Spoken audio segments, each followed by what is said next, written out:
In this video, conjugate beam method. So structural analysis lo important topic అయినటువంటి conjugate beam method చూద్దామండి. అసలు conjugate beam method ఏంటంటే for example ఒక beam తీసుకుని ఉంటే ఒక సింప్లీ సపోర్టెడ్ బీమ్ ఎగ్జాంపుల్ కి తీసుకుంటే ఇక్కడ ఒక పిన్ సపోర్ట్ ఒక రోలర్ సపోర్ట్ ఉంది. ఇది వచ్చేసేసి ఏదర్ యూనిఫామ్లీ డిస్ట్రిబ్యూటెడ్ లోడ్ అయి ఉండొచ్చు లేదా పాయింట్ లోడ్ అయి ఉండొచ్చు. Subjected to uniformly distributed load and point load రెండు అప్లై చేద్దాము. So small w per metre length and this is capital W is the load. So ఇలాంటి సిచ్యువేషన్స్లో మనకి పర్టికులర్ పాయింట్ దగ్గర సో ఏ అనే ఈ పాయింట్ దగ్గర కానీ బి అనే పాయింట్ దగ్గర కానీ మిడిల్ పాయింట్ సి దగ్గర కానీ ఎక్కడైనా సరే స్లోప్ కానీ డిఫ్లెక్షన్ కానీ స్లోప్ ఆర్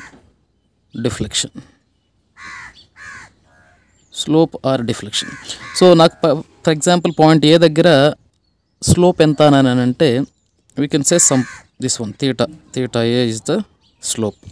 So b దగ్గర స్లోప్ ఎంత అని అంటే theta b is the slope అని చెప్పొచ్చు. If we say deflection at a అంటే deflection 0 because support ఉంది కాబట్టి there is no vertical movement of the beam. So ఇక్కడ deflection 0. So delta is equal to 0 అనుకుందాం. deflection delta అనుకుంటే delta is 0. Similarly at b is equal to 0. So అట్లా కాకుండా if I want slope or deflection at C, there are certain standard methods. అది slope deflection method కానివచ్చు, slope deflection, otherwise integration method, double integration or single integration. So ఇట్లాంటి other any sophisticated methods were there. So ఇలాంటి methods use చేసుకొని మనము slope and deflection find out చేయొచ్చు. అందులోనూ ఇవి ఏంటి అని అంటే ఒక పర్టికులర్ పాయింట్ దగ్గర చేయాలి అని అంటే సో హోల్ ప్రాసెస్ రిపీట్ చేస్తూ చేసే methods. For example if I want slope at point D, so point D దగ్గర స్లోప్ కావాలి అని అంటే సో ఈ మెథడ్ స్లోప్ డిఫ్లెక్షన్ మెథడ్ ఏంటంటే సేమ్ మెథడ్ మొత్తం రిపీట్ చేయాలన్నమాట, జస్ట్ లెంత్లో మారుస్తూ. సో అలా కాకుండా ఇంకొక సింపుల్ వేలో త్రూ అవుట్ ద లెంత్ ఎంత ఉంటే అంత దూరంలో ఎక్కడ స్లోప్ కావాలన్నా ఎక్కడ డిఫ్లెక్షన్ కావాలన్నా this conjugate beam method is most simple method. So conjugate beam method అంటే ఏంటో చూద్దామండి. ఓకే, డెఫినేషన్ చూస్తే conjugate beam is an imaginary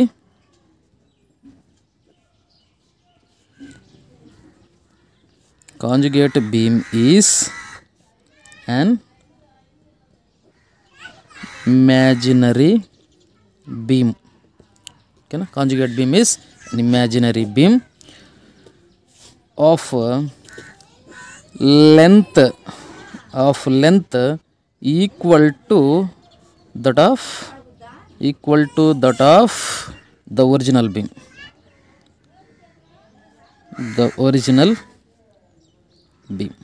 so original బీమ్కి ఎంతైతే లెంత్ ఉంటుందో ఈక్వల్ లెంత్ కూడా కాంజుగేట్ బీమ్కి ఉంటుంది అని చెప్పాము. నెక్స్ట్ ఏంటంటే బట్ ఫర్ విచ్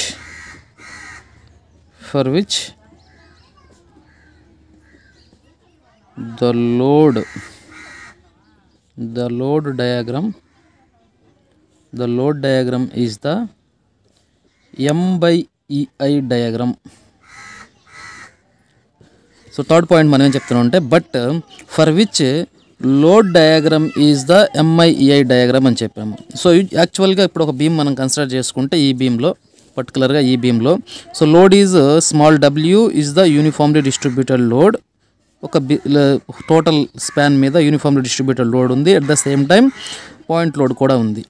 సో ఇక్కడ కాంజుగేట్ బీమ్ అనేది ఒక ఇమాజినరీ బీమ్ అన్నాడు. ఆ ఇమాజినరీ బీమ్ యొక్క లెంత్ ఎంత ఉంటుంది, సేమ్ యాజ్ యాక్చువల్ బీమ్. ఈ బీమ్కి ఎంతైతే లెంత్ ఉంటుందో స్పాన్, సో సేమ్ స్పాన్ ఉంటుంది కాంజుగేట్ బీమ్కి. దెన్ ఇక్కడ ఏదైతే లోడింగ్ ఉందో ఆ లోడింగ్ ఈ బీమ్ మీద లోడ్ అవ్వదు. దీని మీద లోడ్ ఏమవుతుందనంటే సో ఫస్ట్ ఆఫ్ ఆల్ దీనికి మనము షియర్ ఫోర్స్ డయాగ్రామ్ డ్రా చేసుకుంటాము, దీనికి బెండింగ్ మూమెంట్ డయాగ్రామ్ డ్రా చేసుకుంటాము.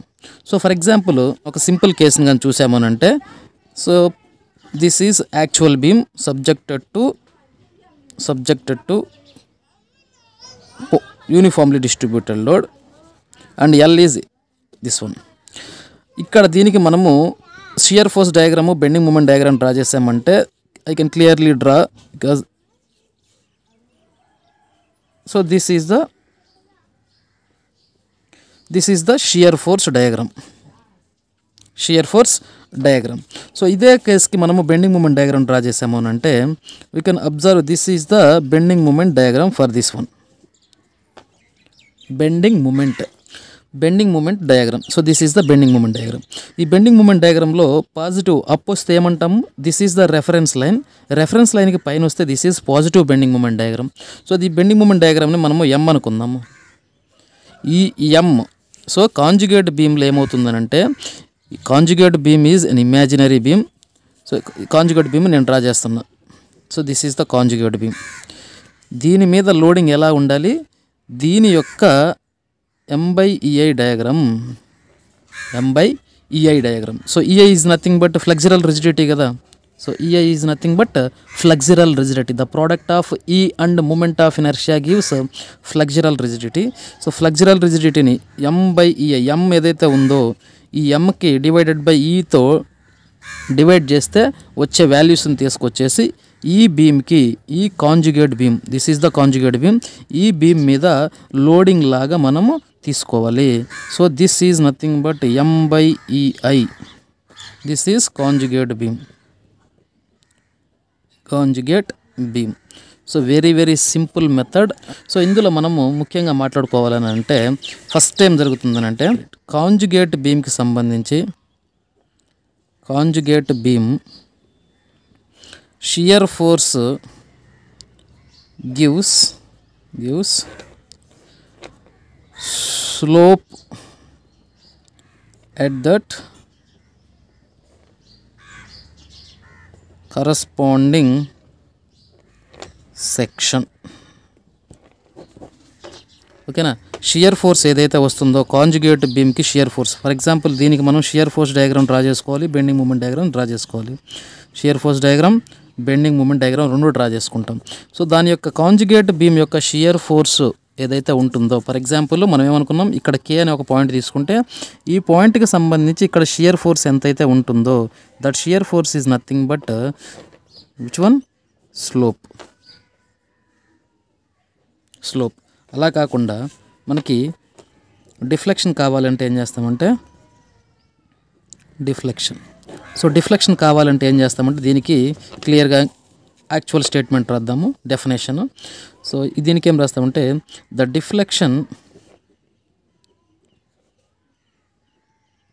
Deflection at any section for the given beam is equal to the bending moment at the corresponding section of the conjugate beam. So ఇక్కడ మనం క్లియర్గా ఏం చెప్తున్నాము, మనకి deflection కావాలి అని అంటే ఈ పర్టికులర్ పాయింట్ K అనే పాయింట్ దగ్గర మనకి డిఫ్లెక్షన్ కావాలి అని అంటే ఇది ఖచ్చితంగా ఇలా వంగుతుంది కదా, సాగ్ అవుతుంది. సో దిస్ డిఫ్లెక్షన్, ఈ డిఫ్లెక్షన్ ఏదైతే ఉందో డెల్టా, ఆ డెల్టా కావాలి అని అంటే ఏం చెప్పారు, the deflection at any section. So ఆ పాయింట్ని ఇక్కడ మనం సెక్షన్ లాగా తీసుకుందాం, పాయింట్ అనొచ్చు లేదా సెక్షన్ అనొచ్చు. ఇలా కట్ చేసి ఆ పర్టికులర్ పాయింట్ని ఇమాజిన్ చేసుకోవడానికి ఒక సెక్షన్ అనుకుందాం. సో ఆ పర్టికులర్ దగ్గర ఎక్కడ the deflection at any section, any అనే పాయింట్ ఇంపార్టెంట్. ఎందుకంటే ఈ కాంజుగేట్ బీమ్ మెథడ్ యొక్క అడ్వాంటేజ్ అది, ఎక్కడ కావాలంటే అక్కడ మనకు వస్తుంది. So at any section, A section దగ్గరైనా సరే మీకు డిఫ్లెక్షన్ కావాలంటే ఫర్ ద గివెన్ బీమ్, ఆ బీమ్కి అదేమి అవుతుంది, that is equal to, deflection is equal to bending moment at the corresponding section. ఆ కరస్పాండింగ్ సెక్షన్ దగ్గర బెండింగ్ మూమెంట్ ఎంతైతే ఉంటుందో that is the, for example conjugate bending moment diagram అనుకుందాం, conjugate bending moment diagram.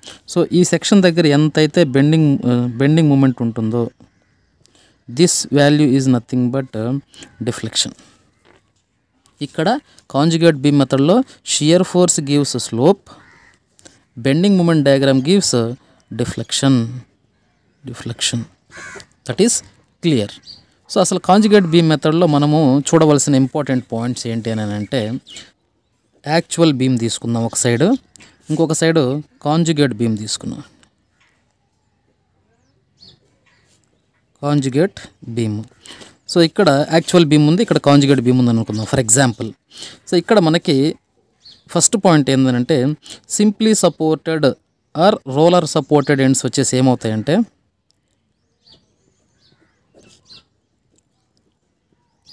Simply supported or roller support, ఇవి వచ్చేసి ఏమవుతాయనంటే conjugate beam మెథడ్లో ఏమవుతాయనంటే same అలాగే ఉంటాయి. సేమ్. రెండో పాయింట్ ఏంటంటే ఫ్రీ ఎండ్ ఉందనుకుందాం. Free end. సో ఒక బీమ్కి ఏముంటుంది, ఫిక్స్డ్ ఎండ్ ఉండొచ్చు, ఫ్రీ ఎండ్ ఉండొచ్చు. ఫర్ ఎగ్జాంపుల్ ఒక క్యాంటిలివర్ బీమ్కి this is the fixed end, this is the free end. So actual బీమ్లో ఫ్రీ ఎండ్ ఉంటే కాంజుగేట్ బీమ్ మెథడ్లో ఏమవుతుంది అని అంటే ఫిక్స్డ్ ఎండ్ అవుతుంది అన్నమాట. ఫిక్స్డ్ ఎండ్ అవుతుంది. దీన్ని ఎలా రాయొచ్చు? So A is fixed. So fixed end దగ్గర ఏముంటుంది, షియర్ ఫోర్స్ ఉంటుంది, బెండింగ్ మూమెంట్ ఉంటుంది. బట్ ఇక్కడ ఏ దగ్గర shear force 0, bending moment 0. Next third point ఏంటంటే, ఒకవేళ ఫిక్స్డ్ ఎండ్ అనుకోండి, ఏంది యాక్చువల్ బీము ఫిక్స్డ్ ఎండ్ అయితే, ఫర్ ఎగ్జాంపుల్ ఏ అనే ఈ పాయింట్ ఫిక్స్డ్ ఎండ్ అయితే, కాంజుగేట్ బీమ్ మెథడ్లో మనం ఏంగా తీసుకోవాల్సి వస్తుంది, ఫ్రీ ఎండ్గా తీసుకోవాల్సి వస్తుంది.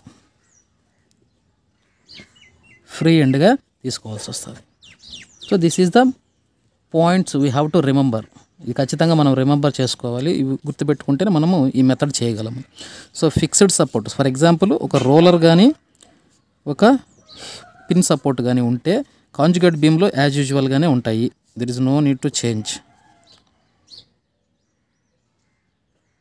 సో కొంత ఎక్స్ప్లెనేషన్స్లో ఏం చెప్పొచ్చు, హింజ్ని రోలర్ని హింజ్గా మారుస్తారు అని చెప్తారు. So that is also no problem. Next fourth point వచ్చేసి ఏంటంటే, slope at any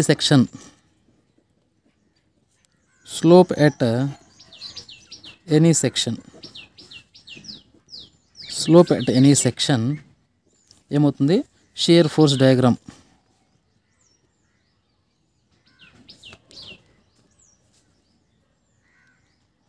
shear force diagram at the corresponding section.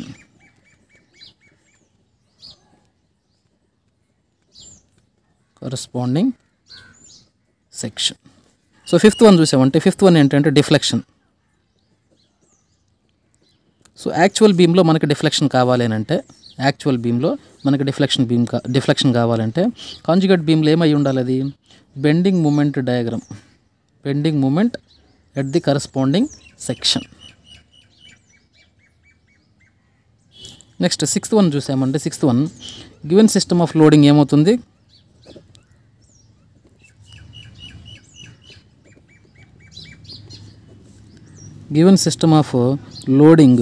Conjugate బీమ్లో ఏమవుతుంది, M/EI డయాగ్రామ్ లోడింగ్ అవుతుంది అన్నమాట.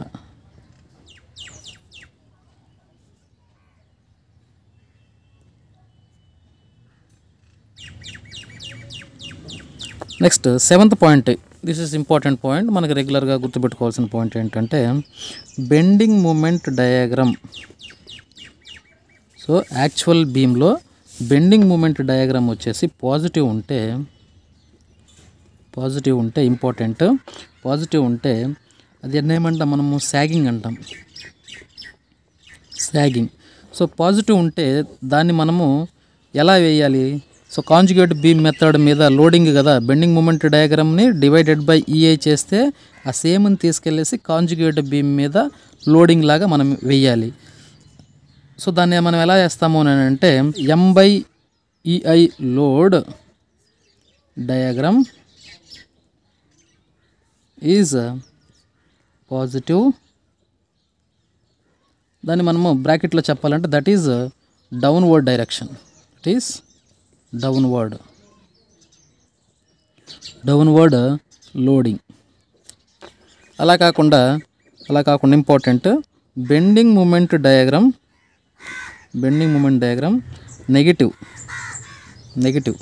నెగిటివ్ అంటే మనం ఏమో చెప్పచ్చు, హాగింగ్ అని చెప్తాం. Hogging. Okay. So for example మనకి యాక్చువల్ బీమ్ మెథడ్లో బెండింగ్ మూమెంట్ డయాగ్రామ్ డ్రా చేస్తే ఇలా వచ్చింది అనుకుందాం. This is positive, this is negative.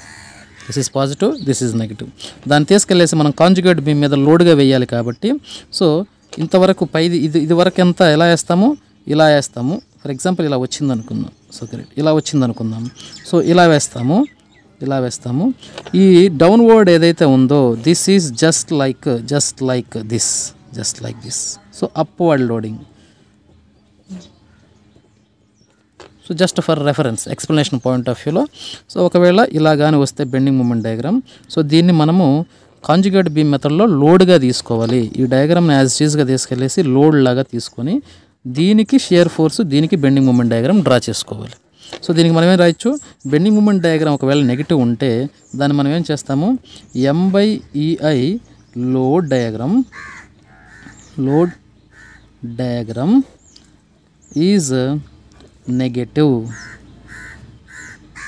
That is upward. ఓకేనా. సో ఈ 8 పాయింట్స్ని మనము గుర్తుపెట్టుకొని ఖచ్చితంగా మనము ఒక ప్రాబ్లమ్ని సాల్వ్ చేయాల్సి వస్తుంది. సో నెక్స్ట్ వీడియోలో మనము ఒక శాంపిల్ ప్రాబ్లం చూద్దాము. సో నా వీడియో మీకు హెల్ప్ అయితే మాత్రం ప్లీజ్ సపోర్ట్ మై ఛానల్.